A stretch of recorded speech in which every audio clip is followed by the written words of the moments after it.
This is your daily scripture for July 27th. My name is Henry Loke. This is God's Feeding Station. Great to be with you again today. Hope you had a good weekend. We are continuing in the Gospel of Luke, Luke chapter 21. Jesus looked up and saw the rich putting their gifts into the offering box, and he saw a poor widow put in 2 small copper coins. And he said, "Truly, I tell you, this poor widow has put in more than all of them, for they all contributed out of their abundance, but she, out of her poverty, put in all she had to live on." And while some were speaking of the temple, how it was adorned with noble stones and offerings, he said, "As for these things that you see, the days will come when there will not be left here one stone upon another that will not be thrown down." And they asked him, "Teacher, when will these things be? And what will be the sign when these things are about to take place?" And he said, "See that you are not led astray. For many will come in my name, saying, 'I am he,' and 'the time is at hand.' Do not go after them. And when you hear of wars and tumults, do not be terrified, for these things must first take place, but the end will not be at once." Then he said to them, "Nation will rise against nation, and kingdom against kingdom. There will be great earthquakes in various places, famines and pestilences, and there will be terrors and great signs from heaven. But before all this, they will lay their hands on you and persecute you, delivering you up to the synagogues and prisons, and you will be brought before kings and governors for my name's sake. This will be your opportunity to bear witness. Settle it therefore in your minds not to meditate beforehand how to answer, for I will give you a mouth and wisdom which none of your adversaries will be able to withstand or contradict. You will be delivered up even by parents and brothers, and relatives and friends, and some of you they will put to death. You will be hated by all for my name's sake, but not a hair of your head will perish. By your endurance you will gain your lives. But when you see Jerusalem surrounded by armies, then know that its destruction has come near. Then let those who are in Judea flee to the mountains, and those who are inside the city depart, and let not those who are out in the country enter it. For these are days of vengeance, to fulfill all that is written. Alas for women who are pregnant, and for those who are nursing infants in those days. For there will be great distress upon the earth, and wrath against this people. They will fall by the edge of the sword, and be led captive among all nations, and Jerusalem will be trampled underfoot by the Gentiles, until the times of the Gentiles are fulfilled. And there will be signs in sun and moon and stars, and on the earth distress of nations and perplexity because of the roaring of the sea and the waves, people fainting with fear and with foreboding of what is coming on the world. For the powers of the heavens will be shaken, and then they will see the Son of Man coming in a cloud with power and great glory. Now, when these things begin to take place, straighten up and raise your heads, because your redemption is drawing near." And he told them a parable. "Look at the fig tree and all the trees. As soon as they come out in leaf, you see for yourselves and know that the summer is already near. So also when you see these things taking place, and you know that the kingdom of God is near. Truly I say to you, this generation will not pass away until all has taken place. Heaven and earth will pass away, but my words will not pass away. But watch yourselves, lest your hearts be weighed down with dissipation and drunkenness and cares of this life, and that day come upon you suddenly like a trap. For it will come upon all who dwell on the face of the whole earth. But stay awake at all times, praying that you may have strength to escape all these things that are going to take place, and to stand before the Son of Man." And every day he was teaching in the temple, but at night he went out and lodged in the mount called Olivet. And early in the morning all the people came to him in the temple to hear him. We need to take the whole passage in context today. Really can't be broken into pieces, so we might be a little longer today. So bear with us. It starts with something really beautiful. Some of the people around Jesus are admiring the temple, how it was adorned, how it was built, the magnificence of it. And they had reason to be impressed, right? It was Herod's temple, and it was a staggering structure. It was covered in limestone and gold. And at sunrise, the Jewish tradition held that anyone who hadn't seen it in its full glory had never seen a truly beautiful building. And this was right after Jesus had quietly pointed out a poor widow giving 2 small coins at that very temple.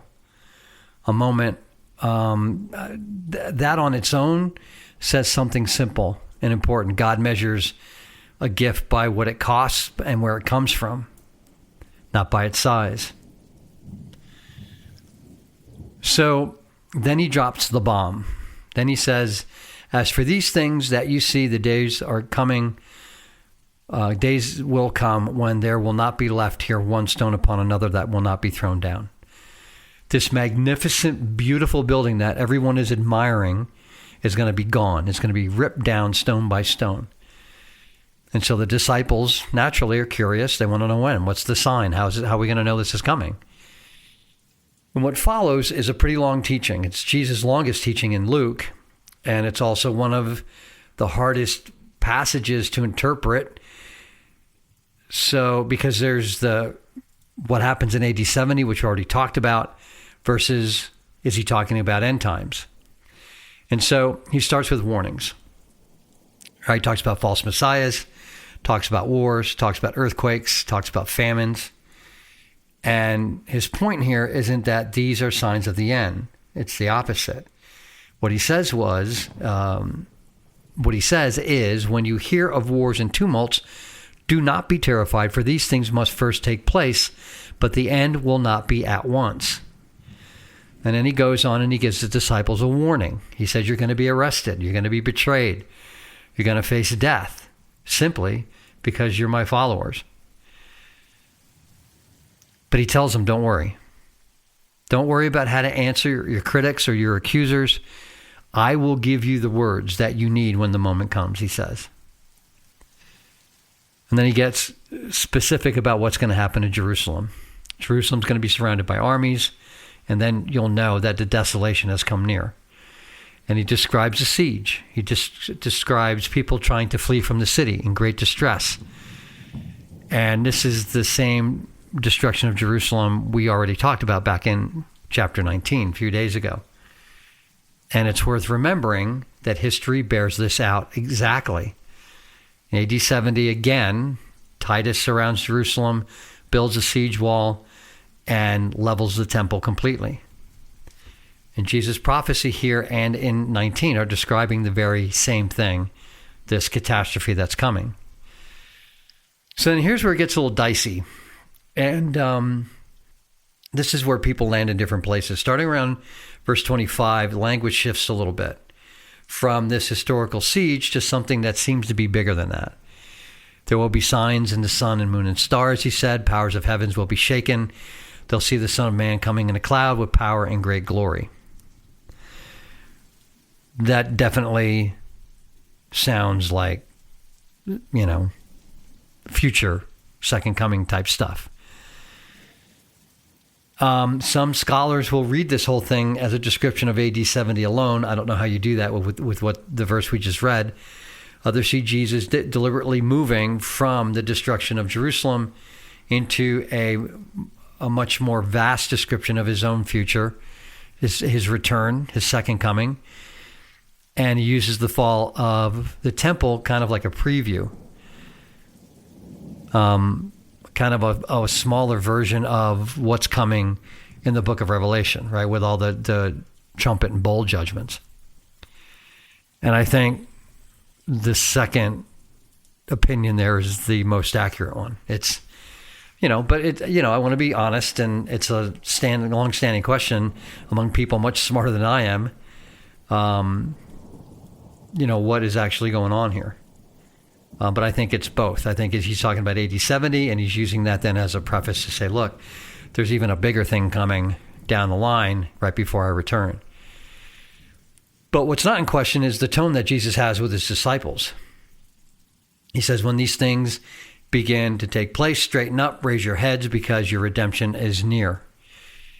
And that's a remarkable response to ask for. Most people watching these things happen would brace for disaster. Jesus says the opposite. Stand up, because what's coming for them isn't doom, it's rescue. And he illustrates the point with something that his audience should understand. He talks about a fig tree budding before summer. Simple thing. You know how to read the signs, right? You already see around you every day. It's the same thing here. That's what he's saying. You know, when you see the sun in the sky and it's red, you know what's coming. When you see blossoms on a tree, you know what time of year it is, you know what's coming. So, read the signs. And then he says, this generation will not pass away until all this has taken place. There's a lot of disagreement on this generation and all. Who's he referring to? Is it the generation that's going to see what happens to Jerusalem in AD 70? Or is it something that stretches farther forward into the future? I don't know that there's an easy answer. I think, for me, that part, I think, refers to AD 70. But, again, there are people much smarter than I am who disagree with that. But what Jesus says next, there's no debate about. Heaven and earth will pass away, but my words will not pass away. Whatever else remains uncertain, Jesus' words will stay firm and fresh. Excuse me. So then he closes with something practical. He says, watch yourselves, lest your hearts be weighed down with dissipation and drunkenness and cares of this life, and that day come upon you suddenly like a trap. Stay awake at all times. Right? He said this before. He talked, he used the analogy of, servants waiting for their master to return from the wedding feast. And what's he going to find when he comes home?